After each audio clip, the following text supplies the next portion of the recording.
नमस्कार, मैं डॉक्टर रितु सिंह आपका अपने चैनल अर्थात में स्वागत करती हूँ।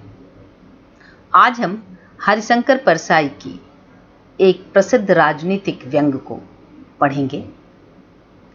इस व्यंग्य के माध्यम से हरिशंकर परसाई ने न सिर्फ तत्कालीन राजनीतिक विसंगति को उभारा है, बल्कि वर्तमान की राजनीति को समझने के लिए भी यह कहानी हमें मदद करती है। इसका शीर्षक है भेड़ और भेड़िए। तो पढ़ते हैं आज की कहानी भेड़ और भेड़िए।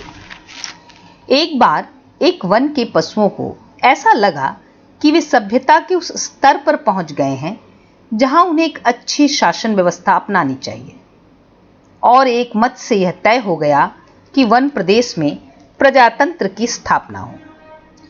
पशु समाज में इस क्रांतिकारी परिवर्तन से हर्ष की लहर दौड़ गई कि सुख समृद्धि और सुरक्षा का स्वर्ण युग अब आया, और वह आया। जिस वन प्रदेश में हमारी कहानी ने चरण धरे हैं, उसमें भेड़ें बहुत थीं, निहायत नेक, ईमानदार, दयालु, निर्दोष पशु जो घास तक को फूंक फूंक कर खाता है।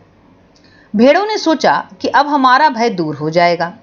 हम अपने प्रतिनिधियों से कानून बनवाएंगे कि कोई जीवधारी किसी को न खाए, न सताए, न मारे, सब जिए और जीने दे। शांति, स्नेह, बंधुत्व और सहयोग पर समाज आधारित हो। इधर भेड़ियों ने सोचा कि हमारा अब संकट काल आया। भेड़ों की संख्या इतनी अधिक है कि पंचायत में उनका बहुमत होगा, और अगर उन्होंने कानून बना दिया कि कोई पशु किसी को न मारे, तो हम खाएंगे क्या? क्या हमें घास चरना सीखना पड़ेगा? ज्यों ज्यों चुनाव समीप आता, भेड़ों का उल्लास बढ़ता जाता। ज्यों ज्यों चुनाव समीप आता, भेड़ियों का दिल बैठता जाता। एक दिन बूढ़े सियार ने भेड़िए से कहा, मालिक, आजकल आप बड़े उदास रहते हैं। हर भेड़िए के आसपास दो चार सियार रहते ही हैं। जब भेड़िया अपना शिकार खा लेता है, तब ये सियार हड्डियों में लगे मांस को कुतर कर खाते हैं और हड्डियां चूसते रहते हैं। ये भेड़ियों के आसपास दुम हिलाते चलते हैं, उसकी सेवा करते हैं और मौके बेमौके हुआ हुआ चिल्लाकर उसकी जय बोलते हैं। तो बूढ़े सियार ने बड़ी गंभीरता से पूछा, महाराज, आपके मुखचंद्र पर चिंता के मेघ क्यों छाए हैं? वह सियार कुछ कविता भी करना जानता होगा, या शायद दूसरे की उक्ति को अपना बनाकर कहता हो। खैर, भेड़िए ने कहा, तुझे क्या मालूम नहीं है कि वन प्रदेश में नई सरकार बनने वाली है? हमारा राज्य तो अब गया। सियार ने दांत निपोर कर कहा, हम क्या जाने महाराज, हमारे तो आप ही माई बाप हैं। हम तो कोई और सरकार नहीं जानते। आपका दिया खाते हैं, आपके गुण गाते हैं। भेड़िए ने कहा, मगर अब समय ऐसा आ रहा है कि सूखी हड्डियां भी चबाने को नहीं मिलेंगी। सियार सब जानता था, मगर जानकर भी न जानने का नाटक करना न आता तो सियार शेर न हो गया होता। आखिर भेड़िए ने वन प्रदेश की पंचायत के चुनाव की बात बूढ़े सियार को समझाई और बड़े गिरे मन से कहा, चुनाव अब पास आता जा रहा है, अब यहां से भागने के सिवा कोई चारा नहीं, पर जाएं भी तो कहां? सियार ने कहा, मालिक, सर्कस में भर्ती हो जाइए। भेड़िए ने कहा, अरे वहां भी शेर और रीछ को तो ले लेते हैं, पर हम इतने बदनाम हैं कि हमें वहां भी कोई नहीं पूछता। तो सियार ने खूब सोच कर कहा, अजायब घर में चले जाइए। भेड़िए ने कहा, अरे वहां भी जगह नहीं है, सुना है वहां तो आदमी रखे जाने लगे हैं। बूढ़ा सियार अब ध्यान मग्न हो गया। उसने एक आंख बंद की, नीचे के होठों को ऊपर के दांत से दबाया और एकटक आकाश की ओर देखने लगा, जैसे विश्वात्मा से कनेक्शन जोड़ रहा हो। फिर बोला, बस सब समझ में आ गया। मालिक, अगर पंचायत में आप भेड़िया जाति का बहुमत हो जाए तो? भेड़िया चिढ़कर बोला, कहाँ की आसमानी बातें करता है? अरे हमारी जाति कुल 10% है और भेड़ें तथा अन्य पशु 90%। भला वे हमें काहे को चुनेंगे? अरे कहीं जिंदगी अपने को मौत के हाथ सौंप सकती है? मगर हाँ, ऐसा हो सकता तो क्या बात थी। बूढ़ा सियार बोला, आप खिन्न मत होइए सरकार, एक दिन का समय दीजिए, कल तक कोई योजना बन ही जाएगी। मगर एक बात है, आपको मेरे कहे अनुसार कार्य करना पड़ेगा। मुसीबत में पड़े भेड़िए ने आखिर सियार को अपना गुरु माना और आज्ञा पालन की शपथ ली। दूसरे दिन बूढ़ा सियार अपने 3 सियारों को लेकर आया। उनमें से एक को पीले रंग में रंग दिया, दूसरे को नीले में और तीसरे को हरे में। भेड़िए ने देखा और पूछा, अरे ये कौन है? बूढ़ा सियार बोला, ये भी सियार हैं सरकार, मगर रंगे सियार हैं।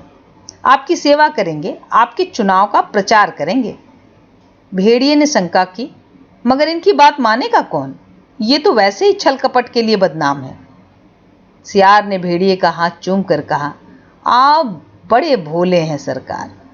अरे मालिक, रूप रंग बदल देने से तो सुना है आदमी तक बदल जाता है, फिर ये तो सियार हैं। और तब बूढ़े सियार ने भेड़िए का रूप बदला, मस्तक पर तिलक लगाया, गले में कंठी पहनाई और मुंह में घास के तिनके खोस दिए। बोला, अब आप पूरे संत हो गए। अब भेड़ों की सभा में चलेंगे, मगर 3 बातों का ख्याल रखना। अपनी हिंसक आंखों को ऊपर मत उठाना, हमेशा जमीन की ओर देखना और कुछ बोलना मत, नहीं तो सब पोल खुल जाएगी और वहां बहुत सी भेड़ें आएंगी, सुंदर सुंदर, मुलायम मुलायम, तो कहीं किसी को तोड़ मत खाना। भेड़िए ने पूछा, लेकिन रंगे सियार क्या करेंगे? ये किस काम आएंगे? बूढ़ा सियार बोला, ये बड़े काम के हैं, आपका सारा प्रचार तो यही करेंगे, इन्हीं के बल पर आप चुनाव लड़ेंगे। यह पीला वाला सियार बड़ा विद्वान है, विचारक है, कवि भी है और लेखक भी। यह नीला सियार पत्रकार है और यह हरा धर्मगुरु। बस अब चलिए, जरा ठहरो। भेड़िए ने बूढ़े सियार को रोका।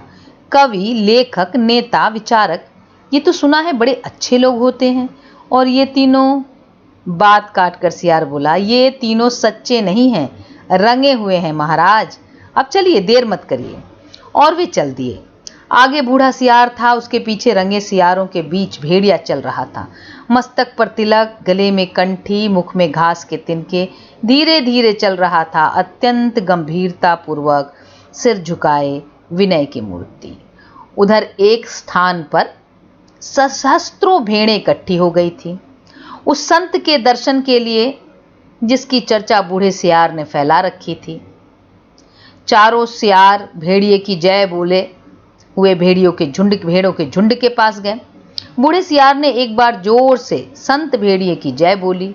भेड़ों में पहले से ही यहाँ वहाँ बैठे सियारों ने भी जो जय ध्वनि की। भेड़ों ने देखा तो बोली, अरे भागो, यह तो भेड़िया है। तुरंत बूढ़े सियार ने उन्हें रोक कर कहा, भाइयों और बहनों, अब भय मत करो, भेड़िया राजा संत हो गए हैं, उन्होंने हिंसा बिल्कुल छोड़ दी है, उनका हृदय परिवर्तन हो गया है। वे आज 7 दिनों से घास खा रहे हैं, रात दिन भगवान के भजन और परोपकार में लेते हैं। उन्होंने अपना जीवन जीव मात्र की सेवा में अर्पित कर दिया है। अब वे किसी का दिल नहीं दुखाते, किसी का रोम तक नहीं छूते। भेड़ों से उन्हें विशेष प्रेम है। इस जाति ने जो कष्ट सहे हैं, उनकी याद करके कभी कभी भेड़िया संत की आंखों में आंसू आ जाते हैं। उनकी अपनी भेड़िया जाति ने जो अत्याचार आप पर किए हैं, उनके कारण भेड़िया संत का माथा लज्जा से झुका है, सो झुका ही हुआ है। परंतु अब वे शेष जीवन आपकी सेवा में लगाकर तमाम पापों का प्रायश्चित करेंगे। आज सवेरे की ही बात है, एक मासूम भेड़ के बच्चे के पांव में कांटा लग गया, तो भेड़िया संत ने उसे दांतों से निकाला, दांतों से। पर जब वह बेचारा कष्ट से चल बसा, तो भेड़िए संत ने सम्मान पूर्वक उसकी अंत्येष्टि क्रिया की। उनके घर के पास जो हड्डियों का ढेर लगा है, उसके दान की घोषणा उन्होंने आज सवेरे ही की है। अब तो वह सर्वस्व त्याग चुके हैं। अब आप उनसे भय मत करें, उन्हें अपना भाई समझें। बोलो सब सियार, सब मिलकर संत भेड़िया जी की जय। भेड़िया जी अभी तक उसी तरह गर्दन डाले विनय की मूर्ति बने बैठे थे। बीच में कभी कभी सामने की ओर इकट्ठी भेड़ों को देख लेते और टपकती हुई लार को गुटक जाते। बूढ़ा सियार फिर बोला, भाइयों और बहनों, मैं भेड़िया संत के से अपने मुखार विंद से आपको प्रेम और दया का संदेश देने की प्रार्थना करता, पर प्रेम वश उनका हृदय भर आया है। वह गदगद हो गए हैं और भावातिरेक में उनका कंठ अवरुद्ध हो गया है। वे बोल नहीं सकते। अब आप इन तीनों रंगीन प्राणियों को देखिए, आप इन्हें न पहचान पाए होंगे। पहचानेंगे भी कैसे? ये इस लोक के जीव तो हैं ही नहीं, ये तो स्वर्ग के देवता हैं जो हमें सदुपदेश देने के लिए पृथ्वी पर उतरे हैं।